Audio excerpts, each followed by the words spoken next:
gueule aussi, on est très coup de gueule ce On est soir. vénère, On est Fini vénère. l'année en pétard. Il y a de quoi cette semaine. C'est vrai que cette semaine, on n'a pas été épargné. Bien sûr, et ça dépasse les simples frontières du sport. Oh Et là. je suis pas content. Je suis pas content parce que ce week-end, alors ça a fait l'événement, c'était ultra décrié. The Battle of the Sexes. L'accent. Je suis pas sûr qu'on ne dit pas sexy, c'est Si. Ok. Oui. Pour la guerre, si. Quand même. C'est un pour film. la guerre. Non, mais c'est vrai, c'est un nom d'album de Ludacris d'ailleurs qui a Très été très mauvais. Voilà. D'accord.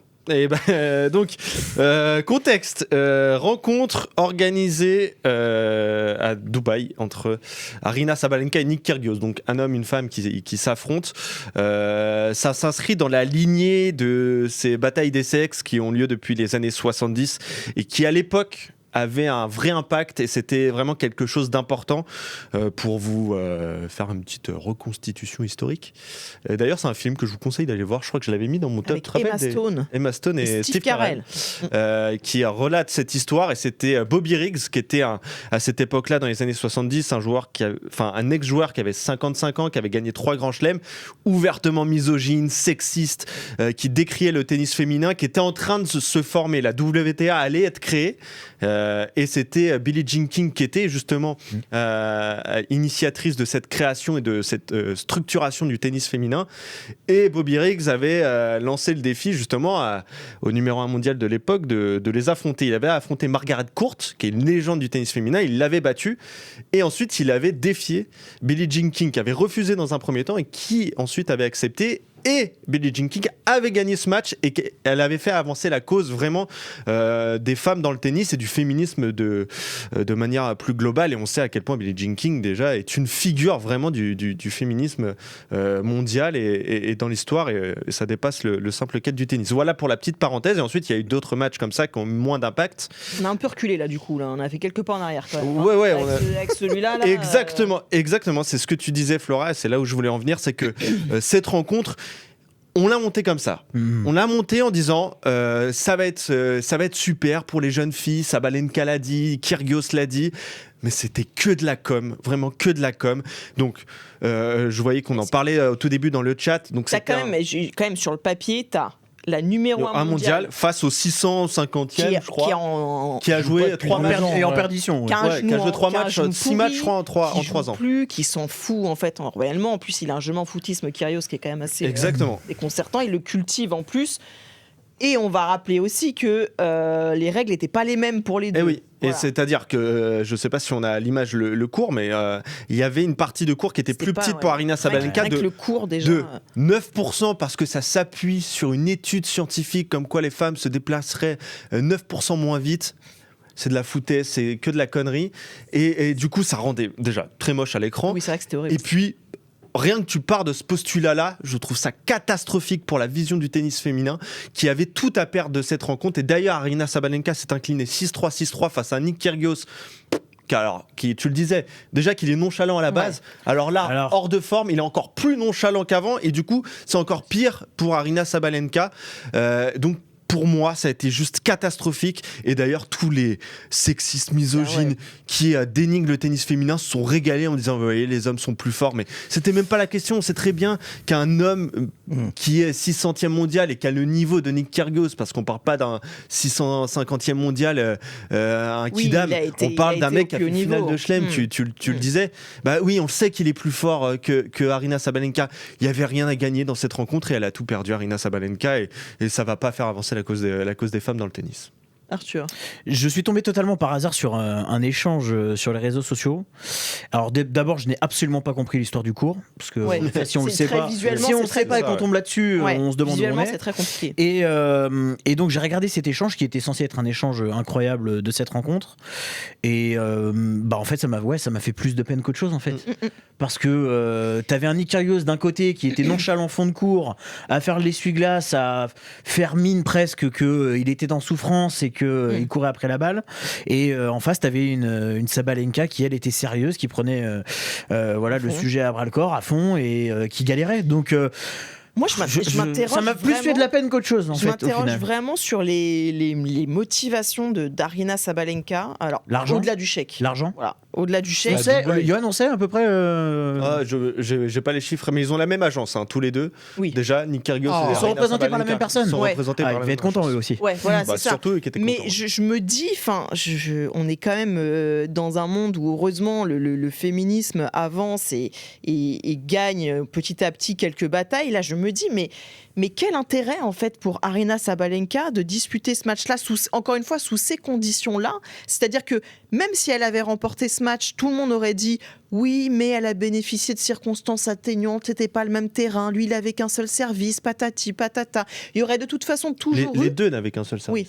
Il y aurait toujours eu des circonstances atténuantes, en fait, quoi qu'il en soit, même si elle avait gagné. Et là, en plus, elle perd 6-3, 6-3, face à un joueur qui, clairement, est en méforme totale. Et on parle de la meilleure joueuse actuellement sur le circuit féminin. C'est-à-dire que si, sur le papier, quand on donne cette histoire-là, la numéro 1 mondiale, celle qui domine le circuit féminin du tennis aujourd'hui, perd face à un 600e mondial qui a un genou en vrac et qui sont contre-fous du tennis aujourd'hui. C'est-à-dire que le constat, en fait, qu'on peut faire... Et dans des règles qui étaient censées l'avantager. Exactement. Le constat est terrible et je me dis mais pourquoi aller te mettre dans quelque chose comme ça, encore une fois, quand elle est compétitive aujourd'hui, elle a d'autres combats à mener, d'autres batailles sur le terrain, pourquoi se mettre dans ce bourbier-là? Je n'arrive pas à comprendre. Est-ce que c'est pas aussi l'objectif? J'ai pas vu les audiences que ça a fait. En tout cas, je pense que c'est, selon moi qui ne suis pas du tout le tennis, c'est le truc dont j'ai le plus entendu parler dans le tennis, je pense, depuis la suspension de Sinner, moi, personnellement. Oui, mais tu vas en entendre parler, entre guillemets, en mal aujourd'hui pour les femmes, tu vois. J'ai l'impression qu'on en parle mal. Alors, ça part d'un truc innocent parce que je me suis renseigné par rapport à ce que disait Johan et effectivement le passé un peu de ces duels-là, je trouve qu'il est assez intéressant et la leçon que fait Billie Jean King, elle est super stylée dans un sens, tu vois. Ce qui est dommage, c'est que je trouve que c'est forcément mal interprété et qu'avec l'époque des réseaux sociaux, on va forcément basculer dans, un peu comme le mec qui est dans le chat, bah oui, mais évidemment, les hommes sont meilleurs, etc. Ok, certes, si tu veux, et il y a plein d'études qui peuvent le montrer, sauf qu'en fait, toi qui es sur ton canapé, ou toi qui commandes cet événement, tu pars pas sur les mêmes bases. Non, mais d'accord, et même s'il partait sur les mêmes bases, que Kyrgios gagne, d'accord, c'est super. Mais en vrai, ça veut pas dire que le tennis féminin est nul. Et ça veut pas dire que. Ça. En fait, oui, toi, ça, mais c'est la comparaison elle te rafale tous les jours, tu vois. C'est juste ça. Donc ça donne à manger un petit peu, je trouve, aux misogynes qui vont se régaler. Ça régalait déjà. Mais mais c'est parce que moi je trouve que c'est l'air aussi qui va un petit peu pousser vers ça. Je vous donne un exemple bête. Moi, j'ai trouvé un truc qu'il y avait en NBA. Ils ont fait un concours à 3 points entre Steph Curry, justement, et je crois que c'est Sabrina Ionescu. Franchement, ça s'est joué à vraiment pas grand-chose en faveur de Curry.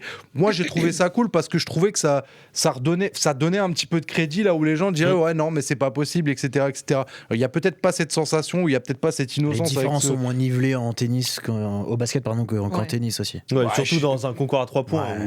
Oui, alors peut-être que c'est le bon exemple. Peut-être qu'il fallait le formuler d'une autre manière, etc. Maintenant, ça paraît quand même évident que je pense qu'il y a une plus grosse densité de niveau aujourd'hui qu'à l'époque de Billie Jean King, et ce qui fait qu'effectivement un mec qui est 600e va avoir un excellent niveau et que ça va être difficile pour quelqu'un qui est numéro 1. En fait, on a donné à manger aux mauvaises personnes, alors que je pense qu'on pouvait en tirer quelque chose de positif un petit peu de cette opposition qui pouvait mener la cause féministe ou mettre en avant le sport féminin.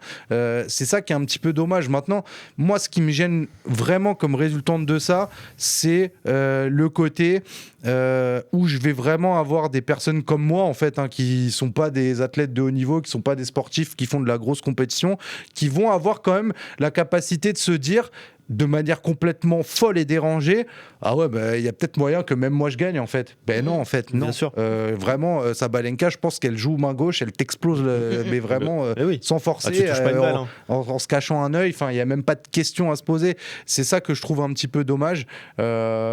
Après, est-ce que le tennis avait pas besoin aussi d'un buzz? Je sais pas exactement pourquoi ils ont fait ça. On en parlait. Un buzz comme ça. Buzz, tu vois, pour prendre un exemple sur la même thématique, moi je trouve que ce qu'a fait Pauline Payet, qui est une tenniswoman française, je sais plus, elle est assez loin au classement, mais tu vois, elle a fait toute une série de vidéos YouTube.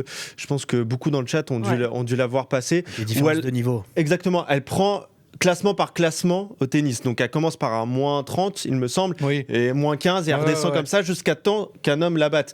En affrontant des hommes, c'est ça qui est important exactement, de le rappeler. En affrontant des hommes. Et je trouve ça beaucoup plus intéressant ce qu'elle a fait, parce qu'elle le sait, qu'au bout d'un moment, dans un classement qui est très loin d'elle. Et un homme va la battre, mais tu vois l'évolution surtout. Voilà, et tu vois à peu près combien de millions de gens dans le monde sont classés à ce niveau-là et combien de millions d'hommes elle est capable de taper. Pauline Payet, je trouve ça beaucoup plus intéressant. C'est plus parlant déjà. Que une Aryna Sabalenka.